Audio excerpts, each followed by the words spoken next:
I'll never forget a stat that this was a pretty big stat for us, and it was an article on ESPN.com the first year. We were struggling, as everybody knows. You know, people talk about pressure. Well, pressure is walking in on the second day on the job and finding out you've got 19 Fs and 3.5 weeks of school left.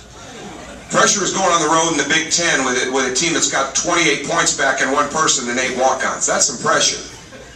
All right, well, we had that attendance, and so we're trying to find all these different things that could sell what Indiana's all about. Well, ESPN.com did a story, and they started comparing attendance.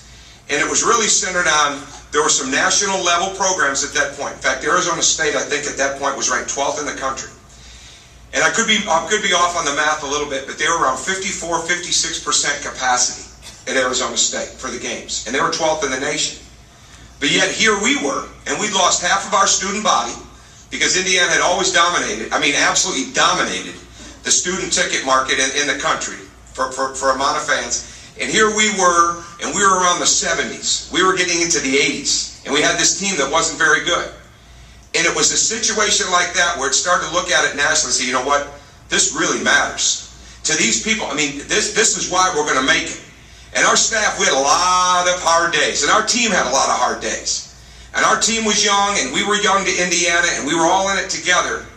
But talking to each other and talking to the staff and each person in our staff, Tim Buckley, Benny Seltzer, who's now gone on to be a head coach, Jay Grossman, we had to keep everybody's sanity. We had to keep each other's sanity moving in the right direction.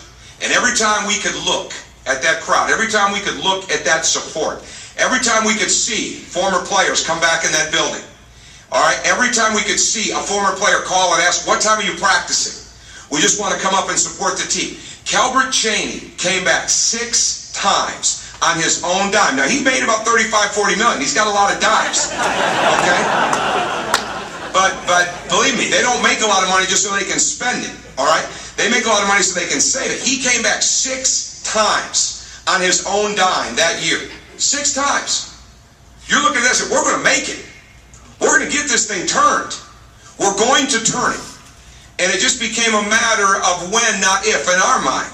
And for those of you that stuck with it the whole way and saw it the same way, thank you. For those that didn't, hey, good luck buying a ticket. There aren't many left. Okay? There aren't many left. They're moving. And to me, that's what makes it exciting. I say that to say this. You got to do the same thing for Kevin's football program. I mean, you really do. Kevin comes from winning. I mean, I'm talking major league winning. I'd like to think we came from winning. We left a team at Marquette that was probably much like Kevin had as the offensive coordinator, and there's probably 2 people in the state that dominate the websites, dominate the message boards, dominate talk radio. It's probably the head football coach at Oklahoma and the offensive coordinator at Oklahoma. The governor's probably somewhere 3rd or 4th, okay, in that state. Seriously, right? It's a big deal. So he left winning. He left national championship aspirations. We left a team that on paper, with what we had coming back, with the recruits coming back in, I don't have any doubt we'd have been in the conversation. We'd have been in the hunt to be a Final Four team at Marquette. Well, when you give those things up, you've got to have a lot of reasons to keep believing it's going to move forward. That program's going to move forward. If there's one thing I can identify with right now, it's a struggle. All right, but the other thing that we can identify with is people that are in the fight. All right, and you as fans, you were in the fight with us. You were in the fight. Even when we didn't understand how to fight, we were too weak to fight, we weren't good enough to fight. We'd fight for 38 minutes and we couldn't get the last 2 minutes. We'd fight for 34 minutes and we couldn't get the end of it.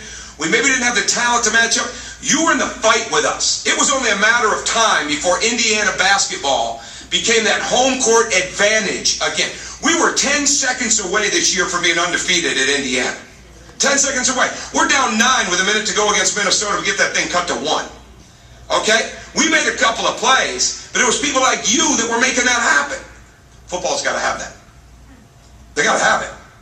Okay? Selfishly, he's right. All right? It's all part of the equation. We want to bring recruits to a packed house. We want to bring recruits to energy. But there's a lot of really good coaches in Fort Wayne, and they get to talk about their recruits and current players. I can't talk about our future. All right?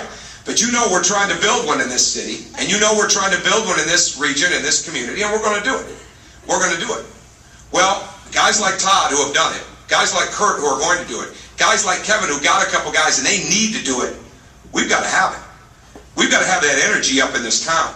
We got to dominate the state. We're trying to dominate the state in basketball. We're not going to be able to sign every person, just like we're not going to be able to get every person.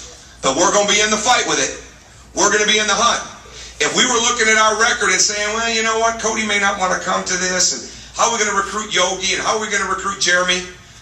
We wouldn't have lasted, but we wouldn't have got to Indiana without it. Because we're at Marquette, just like when he was in Oklahoma and Northwestern and places like that, just like Kurt at Bowling Green, okay, just like Todd watching his dad, they built that. That was an intramural sport. Okay, it was a club-level sport. It's the all-time winningest program in the history of NCAA soccer. Think about that. Think about that. All right, think about that. It can all get built. It can all get built.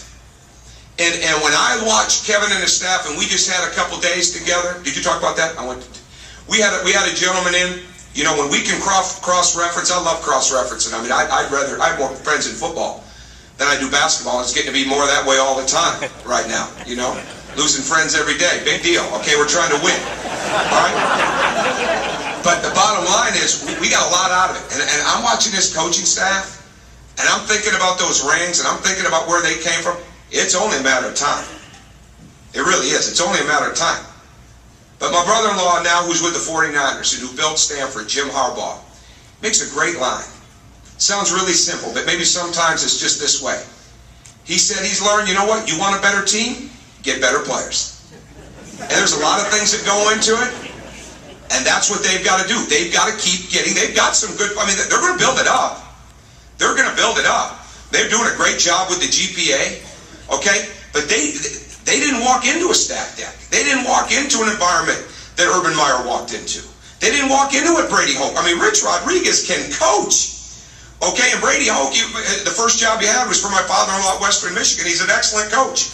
They walked into some talent. They walked into some winning. They walked into some tradition. Kevin left tradition to come build something. Kevin left tradition to come build something. And I'm watching it. Okay, I'm not going to get an extra $10. Okay, because I'm pumping up his program. I'm watching. They're building it. They're building it. They're getting the facilities. They're getting the kids on campus, and we're going to do whatever it takes to help them.